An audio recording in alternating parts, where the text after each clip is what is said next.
it now. GBC. Huh? GTV. Yeah, there you go. Yeah, you can do it as long as you share it with me. Yes, definitely. So this is and so did you arrest these gentlemen? Yes. I pulled over and I told them to stop, don't move.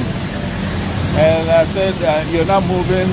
And I alighted from the car and I called interestingly enough, the head of Motor Traffic Transport Department, COP Abuaji Nyako, he sits on my board. And the board is the National Road Safety Authority. That's correct. And you're the board chairman. That's correct. Yeah.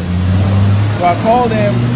I first thought Legon was closer, but on second thought, I told him that airport police is closer. He's sending somebody. I'm actually on my way to a very important meeting about road safety. But I had to stop here to make So this falls right in line. Yeah. And this vehicle is coming from Benin. It's coming from Benin, Republic of Benin. And it's gone through the entirety of Togo, the entirety of between Aflao. All the way and here. Right now we are at the Shangri-La. This is the overpass where the trains pass over. And this is where I found it was causing a big commotion here. Okay, they realized they were in the center lane. So they stopped vehicles so that they can move over here. That's when I got here. I said, no, this can't move. This can't move.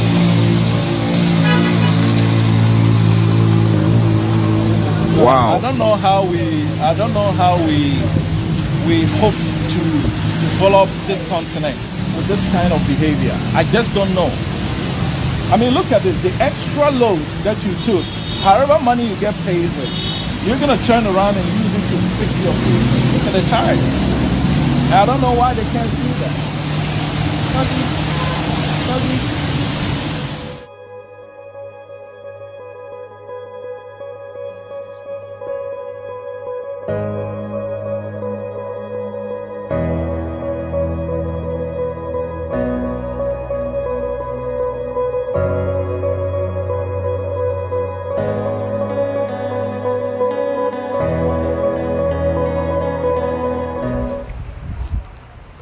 Hi everybody, this is Kofi Koranteng. When I talk about the governments of NDC and MPP not getting it, some of us have doubts, but I just showed you a video. I'm going to just address the video on 3 issues. On the issue of the board, this thing we call the board, the uselessness of the board thing in Ghana. The second thing I'm going to address is leadership, which the NDC and MPP don't have a clue as to what leadership really means. And the third thing I'm going to address is systems. So please pay close attention to me. Okay, so on the issue of a board, we hear a good friend Jermaine Nkrumah talking about he's actually the board chair of the National Road Safety Authority. There is such a thing as a Road Safety Authority board. What is the purpose of a board? The purpose of a board is to develop strategic competencies and create a pathway for an organization, an agency. So ask yourself, what has this board done for the road safety, National Road Safety Authority? Beats me, but we yet to find out. Okay, so if a board is really directing the National Road Safety Authority in terms of strategic development, what have they done for the national road safety? Do we see a road safety authority that looks like they've been led by a competent board? I don't think so. Look all over Ghana and I'm sure you will agree with me. But now the bigger issue is, why do we need a board? I always talk about the fact that Ghana does not need boards. And the reason is competencies can be outsourced. So if the agency of the National Road Safety Authority wants a specific think tank or something specific that's it's specific to what they have to do for their job or their vision, they can outsource that and get that information and use it for the development of the National Road Safety Authority. Okay? You don't have to have a perpetual organization or an agency or a committee that is sucking blood out of our tax dollars, tax cities, on a day-to-day basis. There's no need for that. You don't need a board.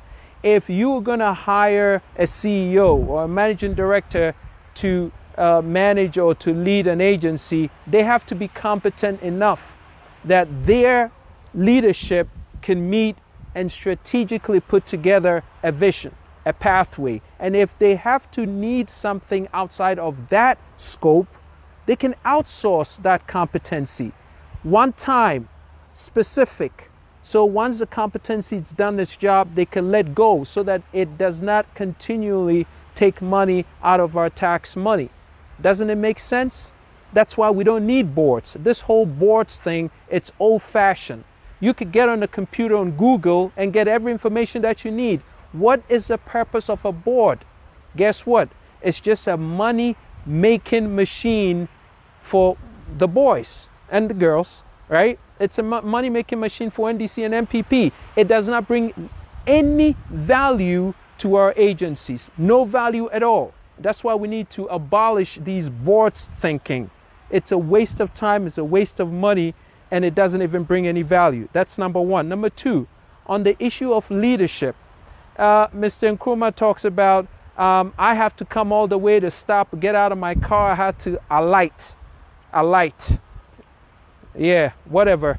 You know, get out of my car and stop this trailer to hitting the bridge, right? Well, first of all, if we have a leadership that understands the job that they have to do, this is a very simple problem. The problem is he, as a board chair, is expecting Ghanaians to understand and to be good-natured in following the rules. Human beings don't do that. And if you are a leader, you understand how human beings think.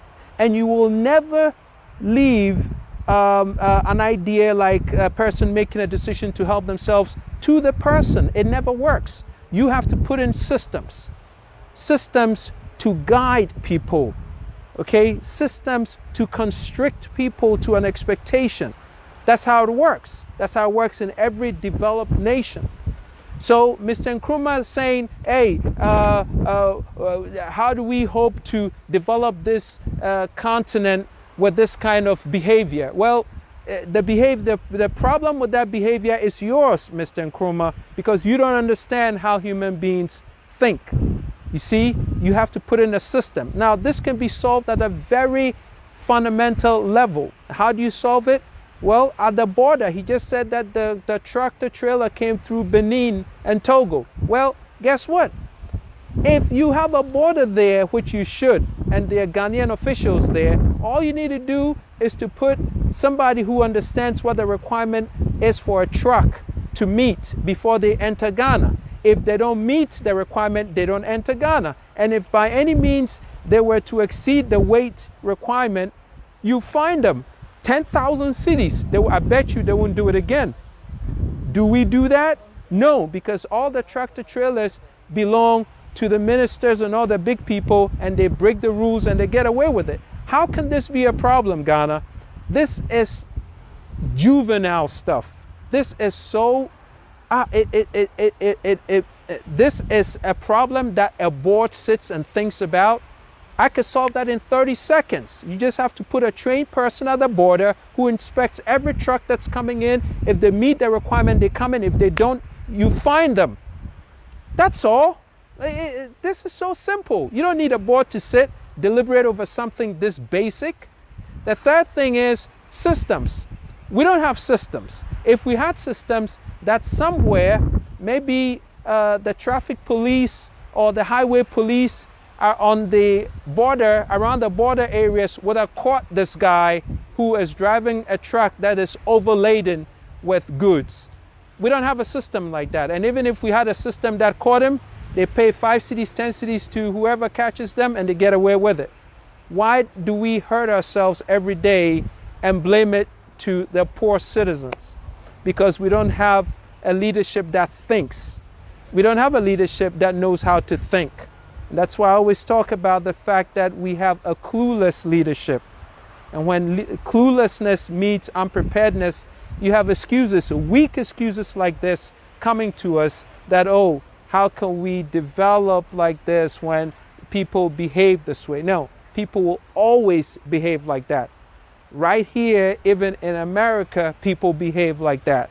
But there are systems that guide them. And if we want the country to work, we need to put together systems. And the systems have to have consequences. And the consequences cannot be overruled, overrun by anyone, regardless of where you are and who you are. That's how you get things to work. Thank you very much. This is Kofi Koranteng signing off.